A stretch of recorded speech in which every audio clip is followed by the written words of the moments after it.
ایک معمولی اور ایک ادنا مسلمان ہونے کی حیثیت سے ہم سب اس بات کو جانتے ہیں کہ نیکی نام ہے رسول پاک علیہ الصلاۃ کی فرما برداری کا۔ عمل صالح کہتے ہیں اللہ اور اللہ کے رسول صلی اللہ علیہ وسلم کی اطاعت اور فرما برداری کو۔ حسنہ کہتے ہیں اللہ اور اللہ کے رسول صلی اللہ علیہ وسلم کی فرما برداری کو۔ اور معصیت اور گناہ اور نافرمانی یہ نام ہے اللہ اور اللہ کے رسول حضرت محمد صلی اللہ علیہ وسلم کی نافرمانی کا۔ سمجھانے کے لیے نیکیوں کے بھی بہت سارے درجات کو بیان کیا گیا۔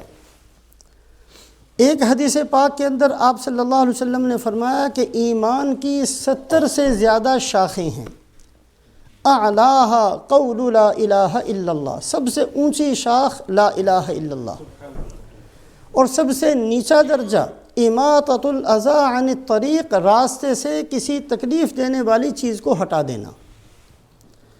سمجھانے کے لیے نیکیوں کے بھی درجات بیان کیے گئے، اور سمجھانے کے لیے گناہوں کے بھی درجات کو بیان کیا گیا۔ یہ گناہ صغیرہ ہے، یہ گناہ کبیرہ ہے، یہ بہت بڑا گناہ ہے، یہ ایسا گناہ ہے جس پر ہاتھ کٹ جائے گا، یہ وہ گناہ ہے جس پر سنگسار کر دیے جاؤ گے، یہ وہ گناہ ہے جس پر کوڑے مارے جائیں گے، یہ وہ گناہ ہے جس پر لعنت کی وعید۔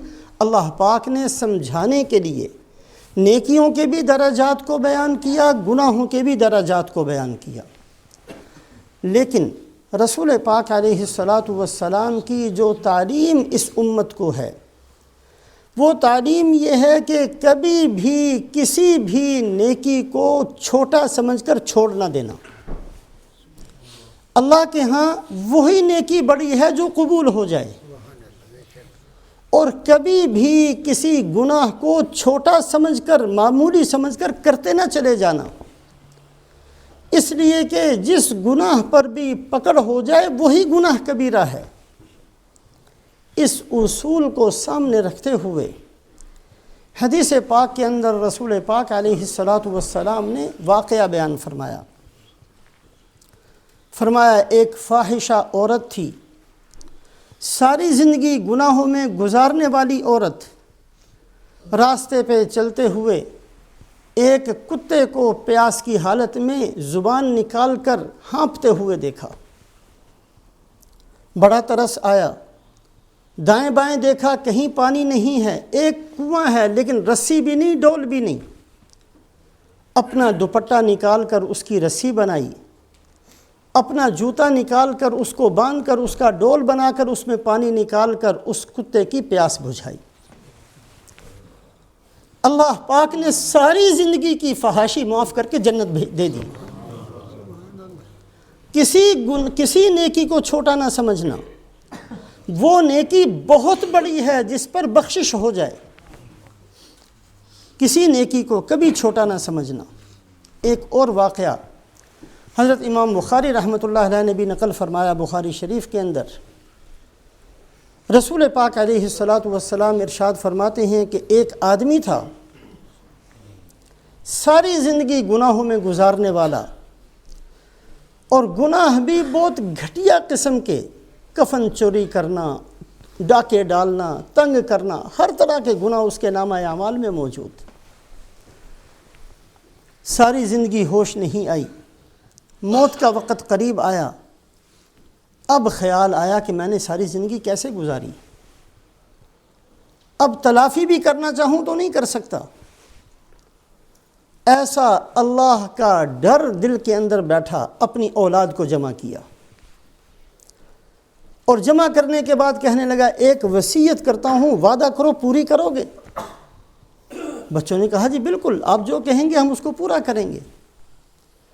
کہا جب میری جان نکل جائے بہت ساری لکڑیاں اکٹھی کر کے لانا، پھر مجھے جلا دینا، وہاں کھڑے ہو کر انتظار کرتے رہنا، جب دیکھو کہ میری کھال، میرا گوشت، میری ہڈیاں بھی گل گئی ہیں اور جل گئی ہیں، تو پھر میری ہڈیوں کو اکٹھا کر کے لے آنا، پھر اس کو پیس کے بالکل پیس کے باریک کر دینا، پھر انتظار کرنا ایسے دن کا جس دن تیز ہوا چل رہی ہو، اور جب تیز ہوا چلے تو وہ میری راکھ جو تم نے جمع کی تھی اس کو جا کر ایسے اڑا دینا کہ کوئی ذرہ کہیں پہنچے کوئی کہیں پہنچے، میرا نام و نشان مٹ جائے۔ اولاد نے وصیت کو پورا کیا، حالانکہ وصیت بظاہر دین کے خلاف تھی، لیکن ایسا اللہ کا ڈر اس وقت اس کے دل کے اندر موجود تھا، اللہ پاک نے اپنے حکم سے ان ذرات کو اکٹھا کیا، اپنے سامنے کھڑا کیا۔ اور اللہ پوچھتے ہیں کہ تو نے یہ سارا کیوں کیا؟ تجھے پتہ نہیں کہ یہ وصیت تیری غلط ہے، یہ کام کیوں کر کے آئے ہو؟ کہا یا رب مخافتک، اے اللہ تیرے ڈر کی وجہ سے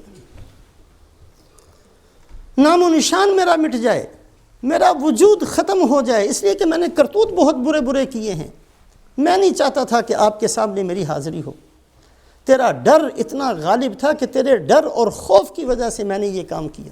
اللہ نے فرمایا جا تجھے بخشش کر، یہ بخاری شریف کی روایت ہے۔ کبھی بھی کسی نیکی کو چھوٹا سمجھ کر ترک نہیں کر دینا، اس لیے کہ وہ نیکی بہت بڑی ہے جس نیکی پر بخشش ہو جائے۔ حضرت حسن بصری رحمۃ اللہ علیہ کے زمانے کا قصہ، حضرت حسن بصری رحمۃ اللہ علیہ واعظ فرماتے تھے اور بہت مجمع اکٹھا ہوتا، عورتیں بھی اکٹھی ہوتی۔ ایک عورت جو کہ بیوہ ہو گئی تھی جوانی کے اندر، ایک بچہ تھا، شادی نہیں کی تاکہ بچے کی پرورش اچھے طریقے سے کر سکے، بڑا خیال رکھا، بڑی محنت کی اس بچے پر، لیکن بعض دفعہ ماں باپ کی محنت ضائع ہو جاتی ہے۔ یہ بیٹا بگڑ گیا، نافرمانی پر آ گیا، گناہوں کے اندر اس کی زندگی گزرتی رہی۔ یہ کبھی بیٹے کو سمجھاتی، کبھی حضرت حسن بصری سے جا کر دعا کرواتی، کبھی کچھ کرتی، کبھی بیچاری ماں تھی پریشان تھی۔ آخر وہ وقت آیا کہ بیٹا بیمار ہوا اور پتہ لگنے لگا کہ اب اس کی جان نکلنے کا وقت ہے۔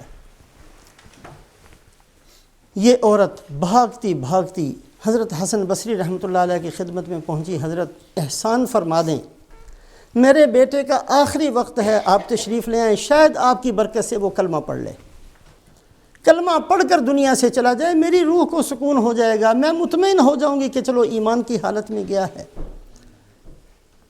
حضرت حسن بصری رحمۃ اللہ علیہ کسی کام میں مصروف تھے اور اس بیٹے کی حالت کو جانتے تھے کہ وہ 100 دفعہ اس کو سمجھا چکے تھے۔ فرمایا کہ بیٹی صبر کر، تیرا بیٹا جو ہے وہ ماننے والا نہیں ہے۔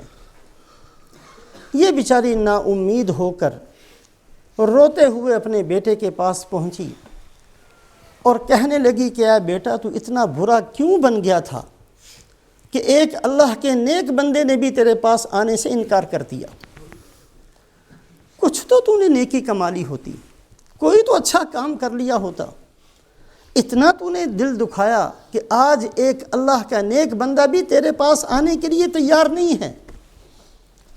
اب اس کا چونکہ موت کا وقت قریب تھا، اس نے کہا اچھا اماں، حضرت حسن بصری نے انکار کر دیا میرے پاس آنے سے؟ ہاں انکار کر دیا۔ وہ کہتے کوئی فائدہ نہیں، بہت دفعہ سمجھا چکا ہوں۔